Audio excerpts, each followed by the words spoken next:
Hey guys, welcome back for another video. So I'm going to tell you right now, go get an air-cube system. I'm just kidding. I know some of you guys are going to always, rely on your self-watering trays, and that's fine because they are zero electricity. They're gravity fed. They're pretty simple. But guys, with that said, I want to point out a few key differences between these systems, and then I got some awesome tips that's going to help you. So check this out, guys. All right, guys, say I go on a 14-day vacation, all right? So like this system here, this is why I like this system the most. It has a 13-gallon reservoir, and it would last longer. You wouldn't have to rely on people. Whereas like the AC Infinity, system, it only holds a gallon of water. Now I do know they make an extra large version of this, so it, may hold 2 gallons. It could get you through longer, but you're still gonna have to rely on somebody coming over and probably filling this back up, like if you're gone.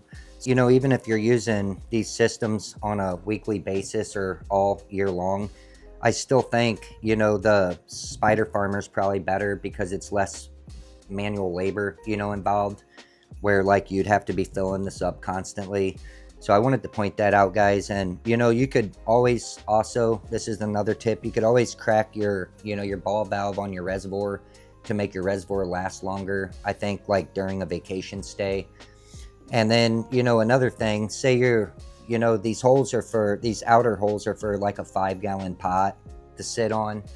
Just because they're there for 5-gallon pots doesn't mean you have to run both of them, in the 5-gallon holes. You can run one in a 5-gallon spot and one in a 3-gallon.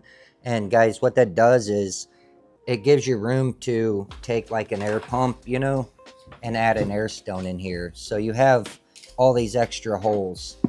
So you just add your air line in there, put your air stone in there, and then you have oxygenated water. So that's going to help out a lot, guys. I wanted to share that with you. And also, you don't have to run both strings. You can just run one, and that's going to slow down how much the plants are drinking. I just wanted to share that with you guys. I thought that was a helpful tip. And guys, that works the exact same way on the AC Infinity. There's always an extra hole, or you can just offset your pot just a little bit to where you can fit your airline in there. All right, guys, a couple more things. So Spider Farmer only sells this in a 4-pack, and in my state, with one recreational grow license, you can grow up to 6 flowering plants. So like it'd be nice if they had a 6-pack. So Spider Farmer, if you're listening, maybe you could turn this into a 6-pack or, sell them individually.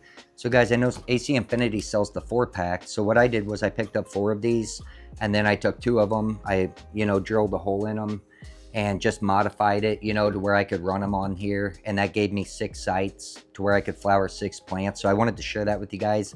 And then, one other thing, I had a guy ask in the comments about the Spider Farmer system here. Now, when you have all these laid out on the floor in a line, this float needs to be on the same level as these trays. And your reservoir needs to be at least 2 inches above everything, So it's a gravity-fed system, and that's the way it works, guys. So I hope that helped. Hope all this little bit of information kind of helps you make a decision on your next purchase. And I appreciate you guys tuning in. Take care.